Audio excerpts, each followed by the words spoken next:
आज माझ्या मम्मीने बनवली आहे एकदम टेस्टी दम बिर्याणी। चला बघूया कशी बनवली आहे। तर मम्मीने इथे तांदूळ घेतला आहे, त्याला एकदम चांगलं धुवून घेतला आहे आणि मग ज्याच्यात आपण बिर्याणी करणार आहे त्याच्यात मम्मीने पाणी घेतलं आहे आणि त्याच्यात खडे गरम मसाला, मीठ आणि मग त्याच्यानंतर मम्मीने इथे पुदिना चांगलं धुवून घेतला आहे आणि त्याच्यात टाकला आहे आणि मग मम्मीने इथे चमच्यात निंबू चांगलं पिळून घेऊन त्याच्यात टाकून चांगलं हलवून घ्यायचे आणि मग याच्यानंतर तुम्हाला ह्याच्यात तेल टाकायचं आहे आणि मग परत हलवून घ्यायचे। मग मम्मीने इथं चिकन धुतल्यानंतर त्याच्यात मीठ, हळद टाकून चांगलं हाताने हलवून घेतलं आहे। एकदम चांगलं हलवून घ्या, तुम्ही बघू शकता असं दिसायला पाहिजे।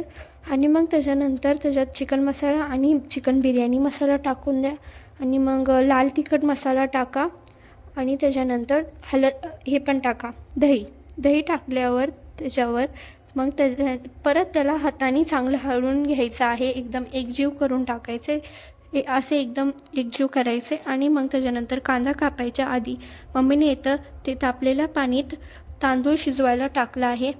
चांगलं सगळं तांदूळ टाकल्यानंतर एका चमच्याने त्याला हलवून घ्यायचं आहे। चांगलं हलवून घेतल्यानंतर आपण जे कांदे घेतलेले आता त्याला कापायला घ्यायचं आहे, एकदम पातळ करायचं आहे कारण आपल्याला त्याला तळायचं आहे। आणि कांदा कापायच्याच आधी तुम्ही इथं कढईमध्ये तेल घ्या तापवायला, मग तेल तवर तापून पण जाईल आणि मग हे कापलेला कांदा त्या गरम तेलमध्ये टाकून द्या आणि चांगलं लो फ्लेमवर चमच्याने हलवून घ्या तुम्ही। इथं चांगलं जोवर तक ते क्रिस्पी ब्राऊन होत नाही तोवर तक एकदम चांगलं हलवून घ्या। मग मम्मीने इथं तांदूळ स्ट्रेन केलं आहे, ते शिजलं होतं म्हणून। आणि मग त्याच्यानंतर मम्मीने इथे टमाटी, आलं लसूण पण कापून घेतलं आहे आणि मम्मीने मिक्सरमध्ये पुदिना टाकल्यानंतर आलं लसूण आणि त्याच्यानंतर टमाटी आणि कोथिंबीर टाकायची आणि मग आपण जे कांदा फ्राय केला त्याच्यातलं थोडासा कांदा घ्यायचा आहे आणि मिक्सरच्या भांड्यात टाकून द्यायचं आहे, सगळं नाही टाकायचं, थोडंच टाकायचं आणि मग त्याचा एकदम बारीक पेस्ट करून घ्यायचा आहे मिक्सरमध्ये, एकदम बारीक। तुम्ही बघू शकता ह्या सगळ्यांचा एकदम बारीक पेस्ट करा आणि मग त्याच्यानंतर आपण जे चिकन मॅरिनेट केलं तर त्याच्यात हे सगळा मसाला टाकून द्यायचा आहे। टाकून दिल्यानंतर चांगला हाताने हलवून घ्यायचं आहे आणि आता इथं मसाला बनवूया। चला, तर मम्मीने इथं एक कढईत तेल टाकून मॅरिनेट केलेलं चिकन पण त्याच्यात टाकून दिलं आहे आणि चिकन टाकल्यानंतर मम्मीने इथं घरचा कांदा लसूण मसाला पण ह्याच्यात टाकला आहे। मग मम्मीने चांगला हलवून पण घेतला आहे आणि मग ह्याच्यात मम्मीने पाणी टाकलं आहे। पाणी टाकल्यावर पण तुम्हाला एकदम हलवून द्यायचे, मग शिजून द्यायचे। शिजल्यानंतर तुम्ही बघू शकता किती भारी शिजले। मग शिजल्यानंतर थोड्याशा पुदिन्याची गार्निशिंग करायची, जास्त नाही।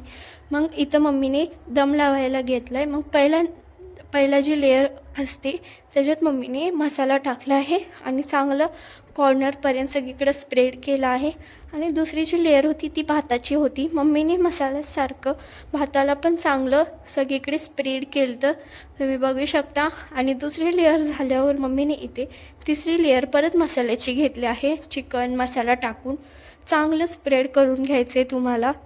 तुम्ही बघू शकता इथं सगळीकडे मम्मीने चांगलं स्प्रेड केलं आणि चौथी आणि लास्ट लेअर होती ती होती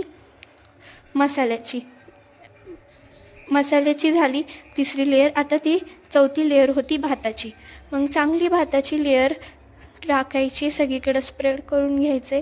मग त्याच्यानंतर मम्मीने इथं फूड कलर टाकला आहे, हे ऑरेंज कलर होतं आणि ऑरेंज कलर टाकल्यानंतर इथं मम्मीने ग्रीन कलर पण टाकला आहे। तुम्हाला जे फूड कलर टाकायचे तुम्ही ते टाकू शकता, पाणी बरं मिक्स करून ह्याच्यात टाकायचं आहे तुम्ही। मम्मीने ते ऑरेंज आणि ग्रीन टाकलं आहे। मग ह्याच्यानंतर ह्याच्यात पुदिना आणि जे आपण कांदा क्रिस्पी केला त्याला पण पुदिना आणि कांद्याची गार्निशिंग करायची।